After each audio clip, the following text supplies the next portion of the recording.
여러분 안녕하세요. 계획 설계도면 작성 강의를 시작하겠습니다. 이 강의는 대면 강의에 대한 보충 강의입니다. 이 시간에는 벽체 모델링에 대한 작업을 한번 해보도록 하겠습니다. 벽체 모델링에 사용될 CAD 도면은 블로그 자료실에서 다운로드 받아서 사용하면 됩니다. 벽체를 모델링하는 방법에는 루비를 사용하는 방법과 사용하지 않는 방법으로 나눌 수 있는데, 이 시간에 강의하는 내용은 루비를 사용하지 않는 방법 중에서 세 가지 방법으로 나누어서 설명을 하도록 하겠습니다. 자, 그럼 바로 모델링을 시작해 보겠습니다. 자, 파일 메뉴에서 가져오기라는 항목을 선택해서 다운로드 받은 CAD 파일을 불러오면 됩니다. 혹시 여기에 CAD 파일이 나타나지 않는 경우는 지원되는 파일의 형식을 여러분들이 선택해서 CAD 파일을 직접 선택해 주면 됩니다.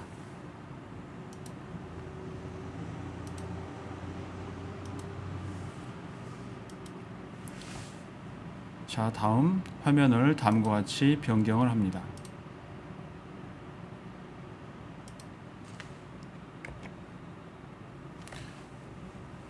자, CAD 파일을 먼저 한번 살펴보도록 하겠습니다. CAD에서 작업된 파일을 선택해 보면 이 요소 정보에 간단한 내용이 나와 있는데, 불러온 데이터가 요소 정보에 보면 구성 요소인 걸 우리가 확인할 수 있습니다. 다음은 태그, 즉 레이어를 한번 살펴보면 CAD에서 작업된 레이어가 그대로 스케치업에서도 나타난 걸 확인할 수 있습니다. 자, 먼저 현재 태그 중에서 어떠한 도면 요소들이 태그에 속해 있는지 확인 작업을 하겠습니다. 자, 이와 같이 세 개의 레이어를, 즉 세 개의 태그를 보이지 않게 한 다음 하나씩 켜서 보면 됩니다. 자, 단면선 태그에는 벽체 부분이 포함되어 있고, 보조선 부분에는 창호가 포함되어 있는 걸 확인할 수 있습니다. 그리고 인면선에는 나머지의 인면선들, 즉 도면의 아래쪽에 있는 테라스 부분과 그리고 각각의 창에 있는 창대 부분이 포함된 걸 직접 확인할 수 있습니다. 자, 먼저 작업에 필요한 태그만 보이게 하기 위해서 두 개를 보이지 않게 만든 다음 벽체를 만들 태그를 만들어 줍니다. 태그의 이름은 벽체라고 만들고 현재 태그로 만들어 줍니다. 다음 직선을 이용해서 벽체의 외곽선을 따라서 그려주면 됩니다.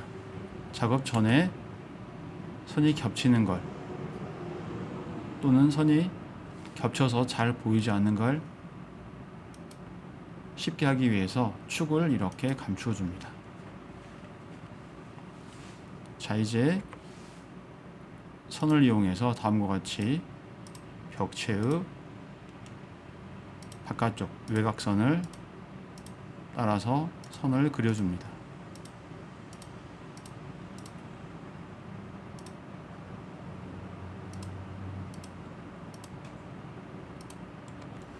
자, 하나를 그려보면 알 수 있는데, 이와 같이 안쪽이 채워진 이런 면이 만들어지는 걸 확인할 수 있습니다. 자, 동일한 방법으로 나머지 부분도 그려보도록 하겠습니다.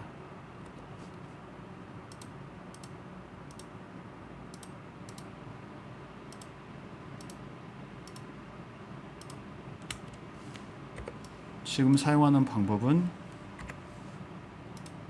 스케치업의 기본 기능을 이용해서 하는 방법이고, 스케치업을 배운 지 얼마 되지 않아도 충분히 할 수 있는 가장 간단한 방법입니다.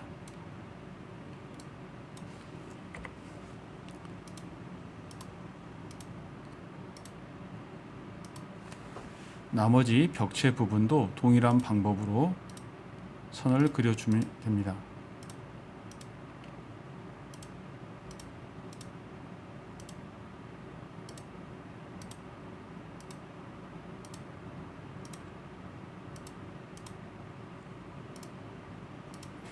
스케치업에서는 스냅이 다른 프로그램에 비해서 용이하게 잘 선택이 되기 때문에 우리가 어렵지 않게 모양을 만들 수 있습니다. 자, 이와 같은 방식으로 나머지 부분도 벽체의 외곽을 따라서 선을 그려줍니다.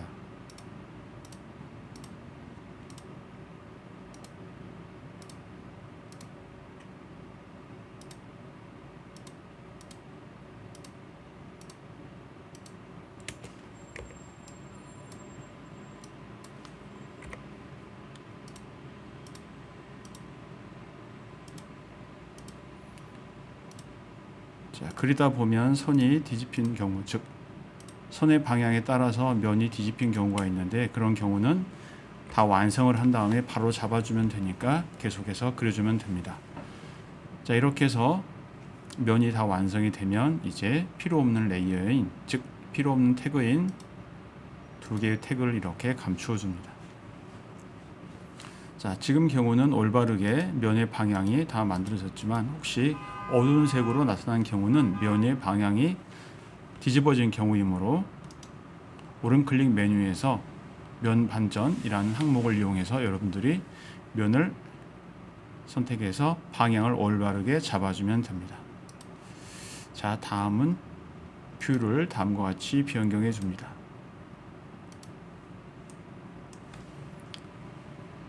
자, 현재 보는 위치에서 멀리 있는 면을 먼저 높이를 2400만큼 지정을 합니다.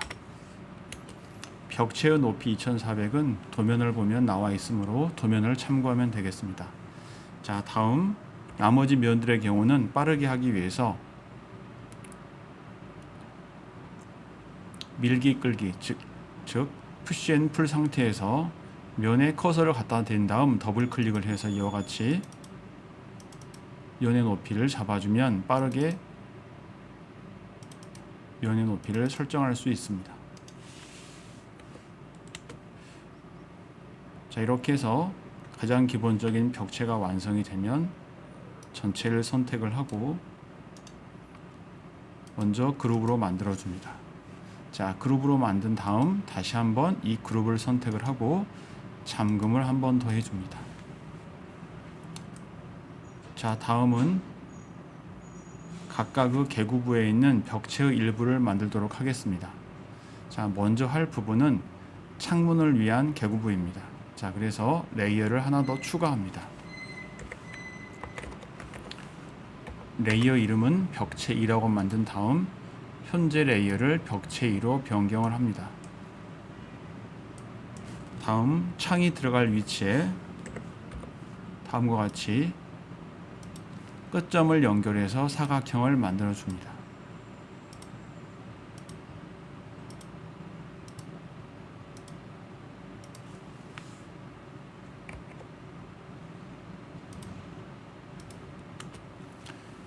창호의 위치는 여러분들이 도면을 보고 판단하면 되겠습니다.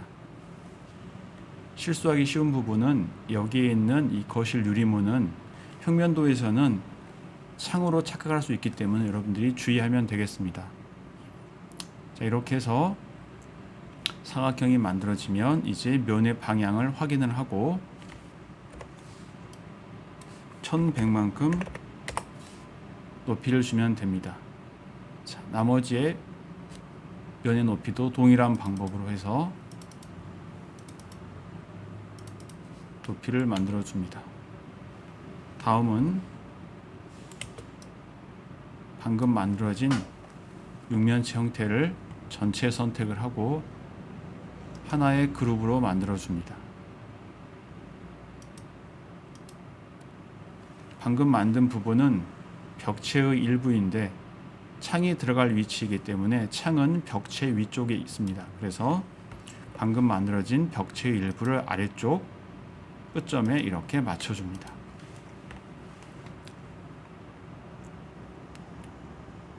이번에는 문을 위한 벽체를 만들어 보도록 하겠습니다.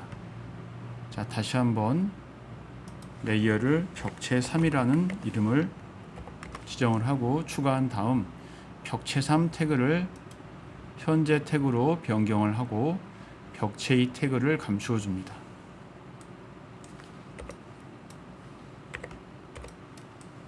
다음 실내 여닫이 문이 들어갈 위치에 동일한 방법으로 사각형을 그려줍니다.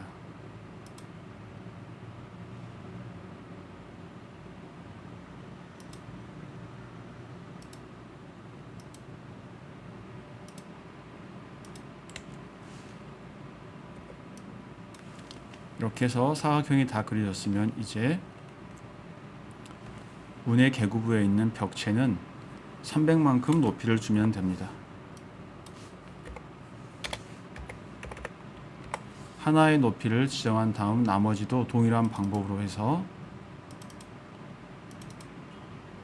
높이를 만들어 줍니다. 자, 다 만들어졌으면 이제 선택을 하고 하나의 그룹으로 다시 만들어 줍니다. 개구부 중에서 문이 있는 부분은 문이 아래쪽에 위치하기 때문에 끝점을 맞출 때 이렇게 위쪽에 있는 끝점에 맞춰주면 됩니다. 자, 이렇게 해서 벽체 3에 대한 작업이 끝난 상태에서는 먼저 벽체 2 태그를 보이게 하고 벽체 태그를 현재 태그로 변경한 다음 벽체에 대한 잠금을 해제합니다.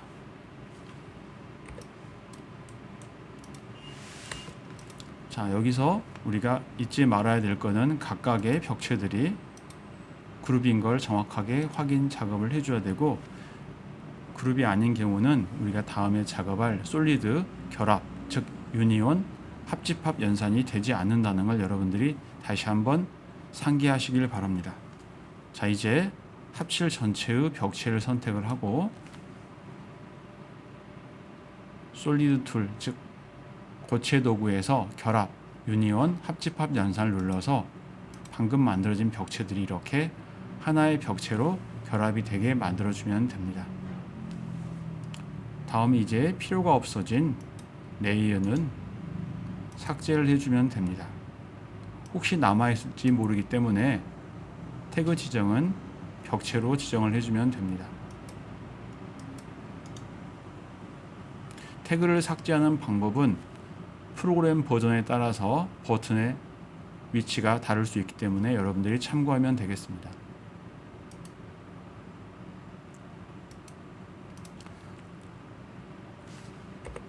자, 이렇게 해서 벽체를 완성했습니다. 자, 조금 쉬었다가 이제 두 번째 방법과 세 번째 방법을 이용해서 작업을 진행해 보도록 하겠습니다.